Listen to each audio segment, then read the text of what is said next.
This episode is made possible by Awin. Unlock unlimited marketing opportunities that reach consumers everywhere using Awin's affiliate partnerships platform.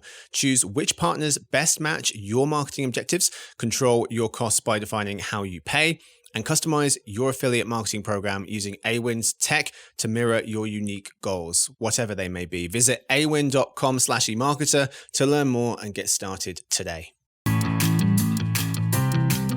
Hello, everyone, and thanks for hanging out with us for the Behind the Numbers weekly listen and eMarketer podcast made possible by Awin. I don't know why I'm out of breath. I've done literally nothing last 10 minutes. You did just speak at the speed of light, so maybe Is that that's why? it. Okay, let's pretend that's the reason. This is the Friday show that may or may not be stealing coasters from the office. Victoria, anything to say? I plead the fifth. That means she did it. I'm your host, Marcus Johnson. In today's show, in-store retail media's impact. You know, when you think about the sort of size and shape of the landscape, there is kind of a different reality for Amazon and Walmart than there is for everyone else. Will Google eat the internet? If the internet becomes a sea of bots summarizing content written by other bots, its search product will be unusable. And if consumers don't use its search product, there's no reason for advertisers to keep spending on Google search, and Google loses its cash cow. Has the rebrand from HBO to Max worked? They have reduced their losses, but don't be fooled by their PR statements about profitability. Taking down write-downs to make yourself look good for a quarter doesn't mean that you've laid a good foundation for your service. Is the US ad market starting to see green shoots? And we check in on some interesting facts about the Barbie movie.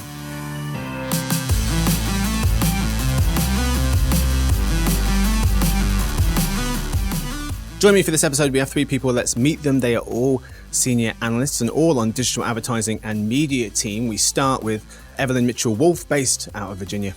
Hello, Marcus. Hey, everyone. Hello there. We also have with us Ross Benish, based out of just above New York City. Hey, Marcus. And finally, we have Max Willens, based out of Pennsylvania. Yo. Hey, fella. So we have three segments for you as per usual. We start with the story of the week. We're talking about in-store retail media's impact. We then move to the debate of the week. For today, Make the Case is what it's called, and our panel will present the best arguments they can from each of the three stories we have for you. And then we move to Dinner Party Data, where we talk about some random trivia that we've recently learned. We start, of course, with the story of the week. In-store retail media's impact out of 10. What do we think it's going to be? Well, with retail media being an increasingly important focal point for the ad industry, the excitement about the in-store portion of retail media is starting to mount.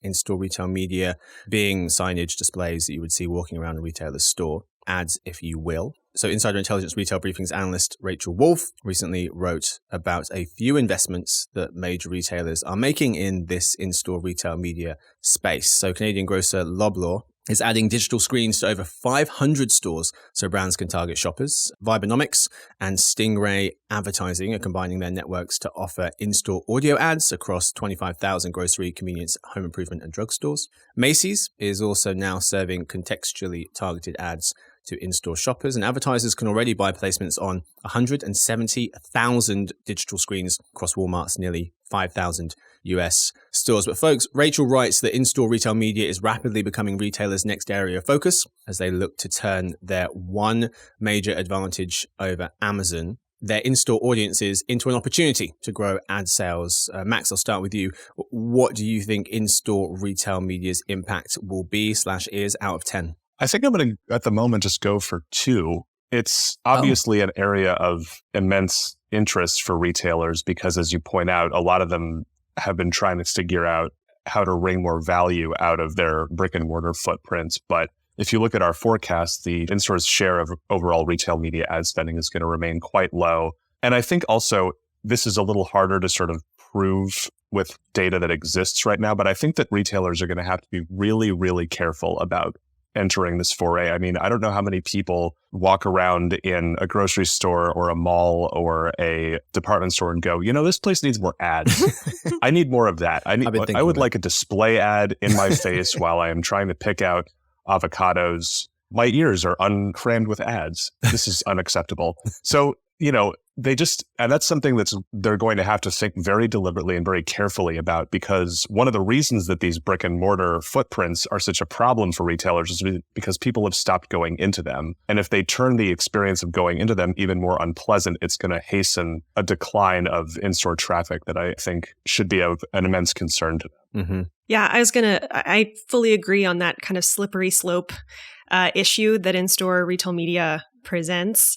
Has anyone seen Minority Report here? Yeah. Mm-hmm. Yeah, that's a future we could easily find ourselves in. I mean, not so much the like eyeball situation that they use for you scan the eyeball and then that's like your consumer profile and it follows you around the store. Hopefully that we don't reach that territory, but yeah, I mean it's easy to see how in-store experience surrounded by inescapable ads would be horrible for everyone except for those that are making money. And I wonder, though, Max, to your point about the percentage of ad dollars, retail media ad dollars that in-store will account for being so low, I wonder if that's because of the sheer magnitude of Amazon. If we took Amazon out of the equation, I bet in-store would be pretty significant. So I think, to Marcus's point, it is one of the only big advantages that the long tail of retail media players have over Amazon.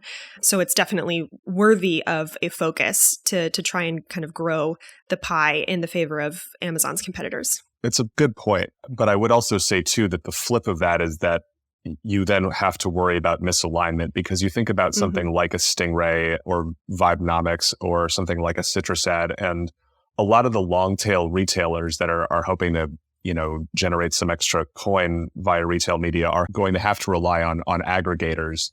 And the incentives of an aggregator and the supply that they are aggregating are, in theory should be very tight, and there should be a lot of good alignment there, but there isn't always. And so I think that that's another reason why, if you're, a mid-sized grocery chain or an electronics retailer that, owns a couple dozen stores, you have to be really careful about, just signing a contract and importing a bunch of tech into your stores. And you have to feel rock solid that, the experience that they're going to bring into your environments is going to be what you want. So yeah, absolutely. That's just my own 2 cents. Definitely worth caution for sure. Yeah. Well, so Max, you're a 2 out of 10 at the moment, but you think in-store retail media can get to a what?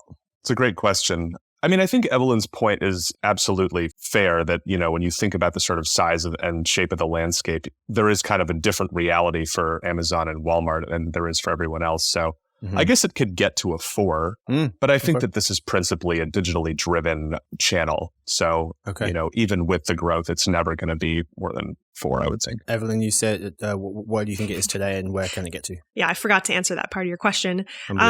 I'm generally in line with Max. I think maybe 5 or 6 is where it would top out. Maybe I'm just optimistic, putting too much trust in the hands of retailers to do it right. But yeah, right now I'd say it definitely sits at a 2, but it's got a lot of potential. Ross? I put it at a 5. What it has currently, yeah, I put it at a 5. So it's not a ton of spend, but it's important for place-based out-of-home advertising, which is a very specific thing. Usually advertising that you see like in shopping malls and arena. That form of outdoor advertising has taken a monumental hit. I just wrote about it in my recent out-of-home report. So this is actually an area of growth for, a subset of outdoor advertising that has done pretty poorly. Soon it will be 1/10 of total digital out-of-home advertising, which isn't anything to sneeze at. On the downside, though, we're still talking about well under $1 billion. Even at the end of our forecast period, we're talking about 1/4 of $1 billion this year. So, there is certainly a ceiling on it. And to Max's point about thinking about not overdoing it, I don't know if I've ever encountered a more annoying ad in my life than going into a convenience store and wanting to grab a Gatorade. But instead of just seeing through the glass that has worked for, since glass was invented, I see an ad, advertising the types of drinks that might be in there. And I have to just keep opening cooler after cooler, letting the cold air breathe on me to see, do you have blue Gatorade? If you didn't have the ad, I would have known that. I wonder if the ad revenues counterbalance the amount of money you lose just from people opening the cooler doors repeatedly. Yeah, just say, screw it. You know what? I'll drink my own spit rather than having to see this ad again. Ross is talking about like one example. So Cooler Screens, which partnered with Walgreens. Rachel was noting in her article, Walgreens actually rolled back its partnership with digital screens provider Cooler Screens because shoppers complained about this very thing that Ross is talking about. The tech made it difficult to find products, and also the concerns leadership had over the aesthetics as well. So you got to do it right, but that does seem like a huge opportunity. One of the numbers that Rachel pointed out in her article, which I thought was fascinating, is the average in-store audience is 70% larger than its digital counterpart for top retailers, according to data from Placer.ai and Comscore. So Ross, you said 5 out of 10. Where can it get to? Like 6.5. I don't think it's like gonna take over the world. Okay. All right, folks. So we've got time for the story of the week. Time now for the debate of the week. Today's segment, Make the Case.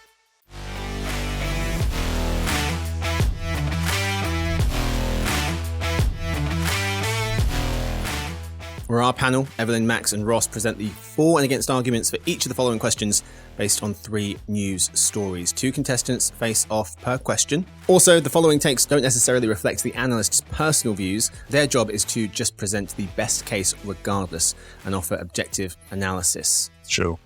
We believe in nothing. That's intense. So I sent these stories out to folks and they have to be the first one to reply and say, hey, I'd like to take this one or defend this argument. And it's first come, first serve. Ross replied all first and decided, Ross, you put your first and last name beside your stories. Do you think I was going to be like, which Ross? Just in case, there's another Ross. In kindergarten, there was 2 Ross B's in my class of like 20. So Forget you never that guy. know. Okay. Sounds traumatic.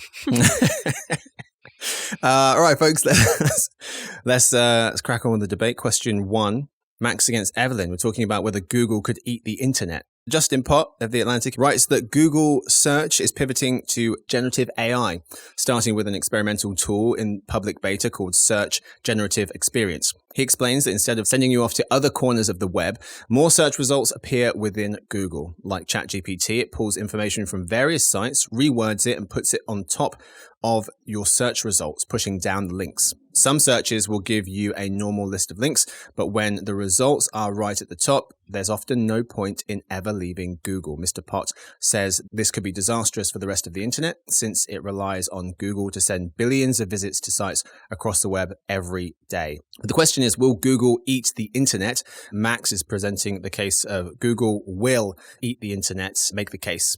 I think that you could argue that Google already has eaten the internet. It has, in no particular order, the largest email service provider, the largest search engine. It is the largest broker of digital advertisements. It owns the largest video platform. And I think you could also argue with a straight face that it has set the agenda for web publishing for a decade. I mean, there are so many curios across internet culture that are there basically only because of Google. The, kind of cottage industry of what time is the Super Bowl web posts and, 65 different websites posting the same Marvel movie trailer are all vestiges of, an internet that is controlled and sort of, shaped in Google's image. So I would argue that this is something that has already happened.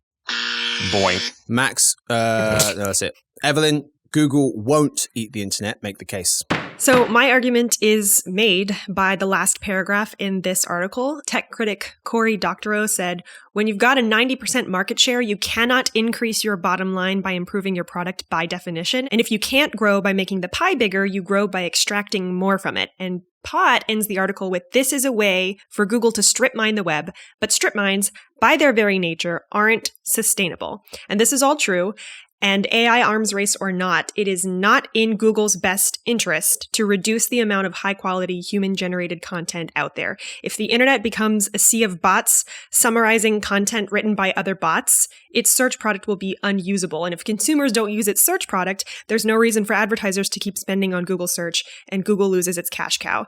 If it wants to stick around for the foreseeable future, it can't afford to torpedo the long-tail publisher's business model. So it won't eat the internet. There's just too much money at stake. All right.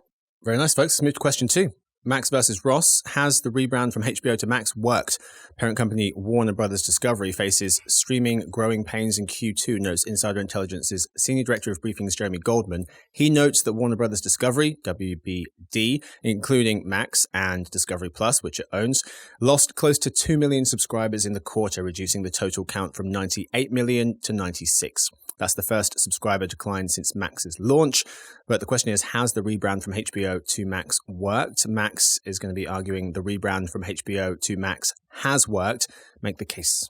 I think I am going to rely on the words of Warner Brothers Discovery's chief executive, David Zaslav, who pointed out that churn was lower than expected. He basically pointed to the decline in overall subscribers as the result of Discovery Max and HBO Max smushing together. And so to me, if it's all churn and the churn was lower than expected, then you must say that the rebrand was a success. Ross, the rebrand from HBO to Max hasn't worked. You can tell that I love this argument that I just made. So they smushed together two streaming services that are supposed to give them synergy, but instead they lost 2 million subscribers and had their first subscriber loss ever. They also have higher, greater distribution than they've ever had. Well, not than they've ever had before, but than they had at HBO Max's late run because they're back on Amazon Prime Video channels. So they gave Amazon a cut of the revenue for that and some data, which most streaming services do. But my point being is that they've exhausted their distribution outlets. They put together their best assets and they still lost customers, which makes me think that it could have gone more smooth. Now, HBO, which is called Max now, cut a ton of shows over the last year. They've made their library much less attractive. They have reduced their losses, but don't be fooled by their PR statements about profitability. Taking down write-downs to make yourself look good for a quarter doesn't mean that you've laid a good foundation for your service. Also, let's destroy all brand equity by eliminating both recognizable brands. Let's do it. Ross, but replacing it with something that is very attractive and very cool. Max, you should have said it worked because they named it after me. Like, it's my name. I was saving that to argue against myself too. I mean, like, so they go through this big production of, as Evelyn points out, like torpedoing both pretty recognizable brands and being like, it's all one thing now. This is all what we're doing. But then they announced, I think it was this week or maybe a week earlier, that they're going to have live sports on Max. But that's going to be under the Bleacher Report sub-brand, which, I frankly am amazed that they still care about because it seems like they had been sort of moving further and further away from Bleacher Report as a brand for years. So they haven't solved the branding problems at all. They've just, created new ones. If they called it Ross, I would have taken Max. To Max's point, WBD getting ready to launch a sports tier. Warner Brothers Discovery getting ready to launch a sports tier from its Max streaming service targeted to coincide with MLB playoffs. According to CNBC, the service will simulcast games from the MLB, NBA, NHL, and NCAA as well. Let's move to question 3. And we've got Ross versus Evelyn. Is the US ad market starting to see green shoots? Stephen Lepetak and Rebecca Stewart of Adweek write that the ad industry hasn't shaken off the economic slump, but green shoots are sprouting. They point to recent Q2 earnings of Microsoft, Meta, and Google as reasons for optimism, but offer the counterweight of the global economy remaining flat over the last 3 years and high inflation continuing to bear down on the ad industry. The question is the US ad market actually starting to see green shoots? Ross is going to be arguing that the US ad market is starting to see green shoots. Make the case. Well, you can find anecdotes for this point and as well as anecdotes for against it. But Meta had a fantastic quarter. You've also seen some growth, particularly in podcasting from Spotify and iHeart. CPG brands like Nestle and Pepsi have stated they're going to increase their ad spend. And a report by famed analyst Brian Weiser said that the ad industry had expanded in the second quarter at a greater rate than it did in the first quarter. Evelyn, the US ad market isn't starting to see green shoots. Make the case. To see green shoots, there has to be a pretty stark color differential. Maybe there's a bald spot in your yard, maybe it's crusty winter grass, but big picture, the US ad economy never stopped growing. It just grew a little bit slower than most had anticipated back in 2021. And it's a matter of expectations informing perception. 2021 was a wild year. The mid-pandemic advertising rebound was so massive and comparables were so favorable that it seemed like everything was coming up roses. But normalization is just a tough pill to swallow if the expectation is, or the goal is, indefinite growth. And as long as inflation stays where it is, we're not going to return to the lush rainforest of 2021, but we're not living in a barren wasteland either. According to our estimates, the U.S. ad market grew 7.9% last year. It'll grow 3.8% this year. So the yard is already green. So that's my argument. Really went in on the gardening analogy. I'm convinced now. I agree with that one. After I was just going to say, for the record, I'm on Ross's side. Unbelievable. They swapped sides at the end. Must have been very convincing. Very nice, folks. So 2 things for me. One, so US ad spend did fall 1.6% in June, according to the US Standard Media Index, after growing for the first time in 11 months in May. But given the steep drops ad spending has seen in the last 12 months, particularly the 12% drop last December, a 1.6% drop isn't too bad, all things considered, when you zoom out. And then also, Ross mentioned Meta doing pretty well in Q2, or really well in Q2. Recent digital ad company performance does suggest that things are improving to a certain extent. Google grew ad revenue 3% after 2 negative quarters. Meta was up 12%, up from 4 in Q1, and negative growth last year. Amazon saw ad revenues grow 22%, up year over year. And these are a decent bellwether considering the digital advertising accounts for 3 out of every 4 ad dollars in the US. All right, folks, very nice. That's what we've got time for the debate of the week. Very nice arguments, very nice arguments. We now end the show, of course, with dinner party data. This is the part of the show where we tell you about the most interesting thing we've learned this week.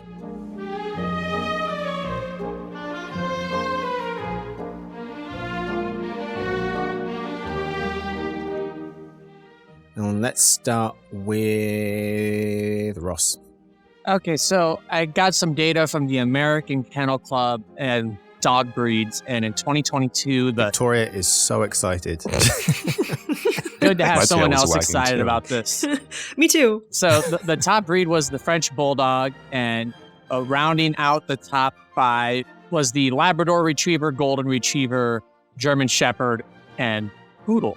These most popular poodle. Or most dogs? Those are the most popular in 2022. Okay. Popular in terms of number of people who have the dogs, or popular like we took a survey and these are the dogs people like the best? You know what? Let's see here. It's based on the AKC's registration statistics. So the AKC, Victoria knew that. Of course she did. They are, how should I phrase this? The AKC is like a dog's eugenics group, so it makes me feel kind of skeezy about like the whole purebred movement in general, but they do track this stuff and they're involved with stuff like Westminster. So as far as where you're going to get reliable dog data, I feel like they're probably as good as any, although there'll certainly be some gaps in people I don't think I've ever reported any dog I've ever gotten to the AKC, so they're missing a lot. So take it for what it's worth. But in the bottom 5, at 199, they did 199 dog breeds. Good to know there's so many. They had the English Foxhound, and then at 196, they had the American Foxhound.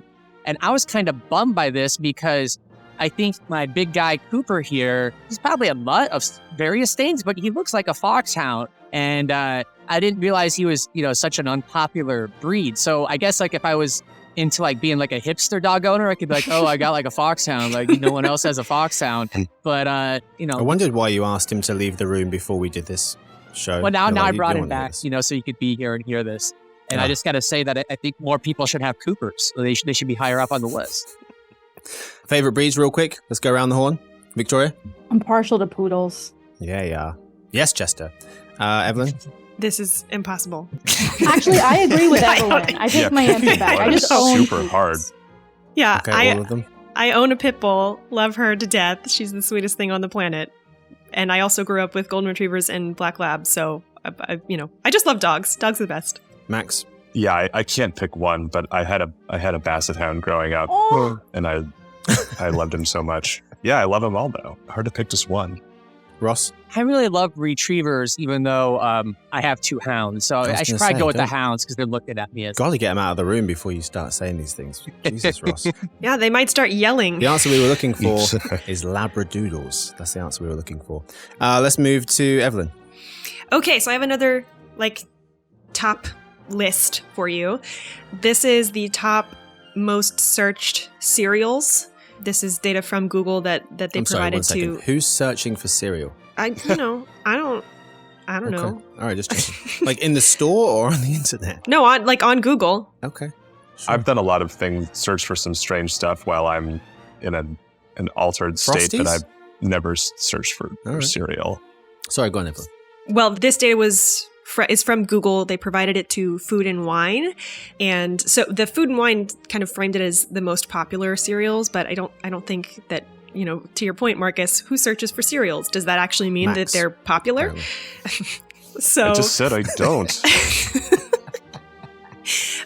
So the top 5 here, actually, can anyone guess the top most searched for cereal? Lucky Charms. Cheerios. Captain Crunch. Good guesses. Frosties? Marcus, you're close. Cheerios is number Cornflakes. 2. Rice Krispies is number 1.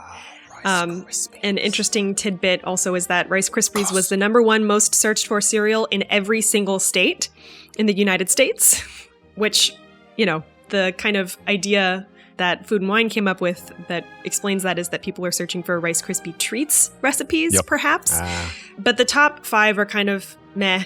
Rice Krispies number 1, Cheerios number 2, Chex is number 3, Special K is number 4, and then number 5, Lucky Charms. So that's where it starts to get fun. And this is a kind of a long list, but I'll also give you the bottom 5 that I've only heard of some of these. So number 26 is Kaboom. I don't even know what that is. That sounds made up. Yeah. So I guess I would search for that too, just for try to understand like what is that cereal. 27 is Apple Jacks. 28, Raisin Bran. I think that's a just position, personally. 29, Cocoa Pebbles. And 30 is Count Chocula. So there you go. Really? Yep. Really? For folks who can't see Max, he's eating a bowl. Right this second. Discolored milk dribbling down my face. If Kaboom is not made up, and anyone who works at whatever made-up company. It's got a Wikipedia entry. We've lost Googled Ross. it while she was talking because I never heard of it either. And I feel like I'm pretty knowledgeable in cereal given like a few dozen cavities I've had. Max, you're up, mate. All right. So this week, I saw a news item about Netflix quietly, maybe not so quietly, launching a games controller app in the Apple App Store. And it got me thinking, oh, that's interesting. It, paves the way for them to, allow their subscribers to play games on their televisions instead of their smartphones. And it got me thinking, just what is going on with their games business anyway? I mean, it's been in the wild for about 2 years. I think a lot of people scratched their heads when Netflix announced it and have sort of continued scratching their heads ever since, even though it seems like Netflix is, making an earnest attempt to sort of build its brand and its library of games. And so I found some data from Apptopia that was shared with a mobile games website about a month ago. And Netflix has now got 20 games that have been downloaded over 1 million times. The most popular game has been downloaded about 6 million times. And, that's nothing to sneeze at. That definitely shows real traction. It's harder to find reliable data on, how much these games are being played, how sort of sticky and effective they are. But to give some added perspective, the number 1 downloaded game of last year was Subway Surfers, which was downloaded over 300 million times. So it's very hard to say that they, have kind of turned this into an overnight success, but they are trying. And I thought that was a good What was set Netflix's most downloaded game? The 6 million? Asphalt Extreme, which I've never even heard of. No idea. Okay. Too Hot to Handle is the number 2, which I think is hilarious. They're making a second one, which I think is even stranger. Thank goodness. It also includes Mahjong Solitaire, which, get out of here, Netflix. I already have Mahjong and Solitaire. Solitaire is the game that Victoria's sister, who also works at the company, thought was my favorite game. I said, do you want to guess my favorite game? She said, probably Solitaire. I said, get the hell out of here. An extremely underrated burn. Thanks, Jackie. That's brutal. All right. Very nice. I got one for you real quick. It's about the Barbie movie, which has emerged as the hit movie of the summer. The film stars Margot Robbie, Ryan Gosling, directed by Greta Gerwig, who also did Little Women and Lady Bird. So the recent Wall Street Journal piece from Rosie Ettenheim and Robbie Wellen noted the following. So 3 things about the film. So 1, the Barbie movie has crossed the $1 billion mark globally. That would make it the 4th US motion picture directed by a woman to do so, according to Box Office Mojo. 52 movies in total have done that. The percentage of top films directed by women reached its highest level in 2020 at 15%. Only 4 films have performed better in the 4 weekdays after its debut. Only 4 films have performed better in the 4 weekdays after its debut, according to ComScore. Any guesses? I got nothing. Avatar? Is this 4 movies in the last year or 4 movies ever? Oh, sorry, Avatar's not there. I don't know why I said yes. Ever. Oh, ever. Like the first Star Wars? Star Wars, The Force Awakens, and Star Wars, The Rise of Skywalker are 1st and 4th. Spider-Man No Way Home, 2nd. Avengers Endgame was 3rd. And then finally, 2%, just 2%, I should probably say, of the 476 nominees for Best Director have been women. Just 2%. Catherine Bigelow was the first female to win Best Director for Hurt Locker. I haven't seen that. You guys seen that? That is one I wanted to... Yeah, I've seen it. It's pretty great. Yeah, I need to get that. If you feel like, being unable to breathe for 2 hours is your idea of a good time. Not really. But it's very good. Okay. Just very stress-inducing. V, you've watched it? It's good. All right. There it is. That's my weekend. That's all we've got time for this episode. Thank you so much to my guests. Thank you to Evelyn. Thank you, Marcus. Thank you to Max. Always a pleasure, Marcus. Thank you to Ross. See you later, Marcus. Why does it take so long? Ross? Just letting it Were you sit thinking in about, there. I don't know whether I want to thank you back. All right, fine. Thanks to Victoria, who edits the show, James, who copy edits it, and Stuart, who runs the team. Thanks to everyone listening. You can head to BehindTheNumbers_podcast for outtakes. We'll see you guys on Monday for the Behind the Numbers Daily, a new marketer podcast made possible by Awen. Happy weekends.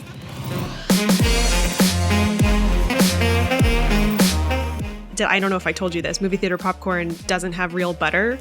It's usually plant oil, so I can eat it, and oh boy, did I. She's back. Went way overboard on the popcorn. So good. You only get the popcorn. She's back. You smuggle in drinks, unless you're a fountain soda aficionado, which I can confirm that I am. You usually smuggle in drinks, chocolate, sour candies. My mom used to smuggle in containers of watermelon in the summer. Nice. Who's bringing Tupperware? Mess. Bringing Tupperware? And Grace. Genius. That's pretty amazing.